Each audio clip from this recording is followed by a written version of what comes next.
ఓం సాయిరామ్. తన కన్న తండ్రి ఇలాంటి పని చేస్తాడని ఏ ఆడపిల్ల కూడా కల్లో కూడా ఊహించి ఉండదు. ఒక అందమైన అమ్మాయి తన ఇంట్లో ఒంటరిగా ఉంది. అప్పుడు సడన్గా డోర్ బెల్ మోగింది. తలుపు తెరిచి చూస్తే ఎదురుగా వాళ్ళ నాన్న ఉన్నారు. ఆయన చూడగానే ఆమె చాలా హ్యాపీగా ఫీల్ అయింది. కానీ ఆనందం కంటే కూతురి ముఖంలో ఆ టెన్షన్ చూసిన నాన్న, ఏమీ కంగారు పడవద్దమ్మా, నువ్వు అల్లుడు హ్యాపీగా ఉంటే నాకు ఇంకేం కావాలి, అందుకే నిన్ను చూడాలనిపించి వచ్చేసా అంటూ లోపలికి వచ్చారు. అప్పటికే రాత్రి అయిపోయింది. దూరం నుండి వచ్చిన నాన్నకు కనీసం తిండి పెట్టలేని పరిస్థితుల్లో ఆ కూతురు ఉంది. ఇంట్లో వంట చేయడానికి కూడా బియ్యం లేవు.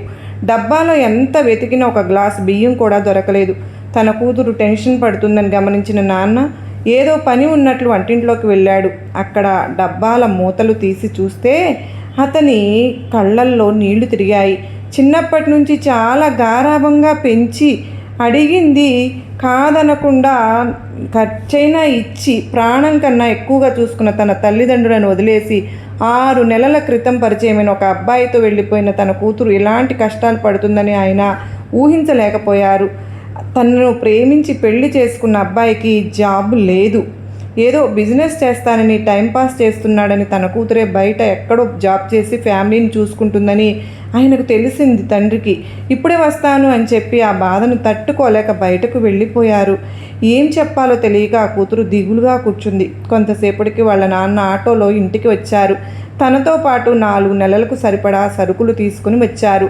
బియ్యం, పప్పులు, కాయగూరలు, ఇలా వండుకోవడానికి అవసరమైనవన్నీ ఉన్నాయి. అది చూసిన కూతురు ఒక్క మాట కూడా మాట్లాడలేకపోయింది. సైలెంట్గా తలదించుకుని ఏడవడం మొదలుపెట్టింది. అప్పుడు వాళ్ళ నాన్న, ఊరుకో తల్లి, ఓపికగా ఉండు, నీకు కూడా మంచి రోజులు వస్తాయి అని చెప్పి బాధతో ఇంటికి వెళ్ళిపోయారు. అయితే ఆయన చెప్పినట్లుగానే జరిగింది. కొద్ది రోజుల్లోనే ఆ కూతురికి మంచి రోజులు వచ్చాయి. మళ్ళీ ఒకసారి ఆ నాన్న కూతురి ఇంటికి వెళ్ళారు.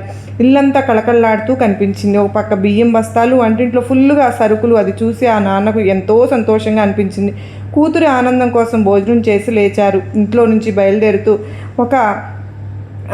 కొంత డబ్బు చేతిలో పెట్టబోతూ ఉంటే ఆమె, ఇప్పుడెందుకు నాన్న, ఇప్పుడు మా పరిస్థితి బాగానే ఉంది కదా అంటూ కాస్త ఇబ్బందిగా ఫీల్ అయ్యింది. అప్పుడు ఆ నాన్న కళ్ళల్లో నీళ్లు తిరిగాయి. బాగాలేదని కాదమ్మా, నా సంతోషం కోసం ఇస్తున్నాను. పండగకు ఉగాదికి ఒక డ్రెస్ కొనుక్కో అని చెప్పి తన కళ్ళకు కూతురుకు చేత్తో తుడుచుకుంటూ నీళ్లను వెళ్ళిపోయారు. ఇక్కడ కూతురుకు తెలియని విషయం ఒకటి ఉందండి. వాళ్ళ నాన్నే తన అల్లుడికి డబ్బు ఇచ్చి మంచి బిజినెస్ పెట్టించి ఆ విధంగా కూతురు లైఫ్ని సెట్ చేశారు. ఈ విషయం కూతురికి తెలిస్తే ఇంతగా ప్రేమించిన నాన్నను మోసం చేసి నేనేం సాధించానని బాధపడుతుందని ఆ విషయాన్ని సీక్రెట్గా ఉంచారు. నిజంగా బాబా అలానే చేస్తారు.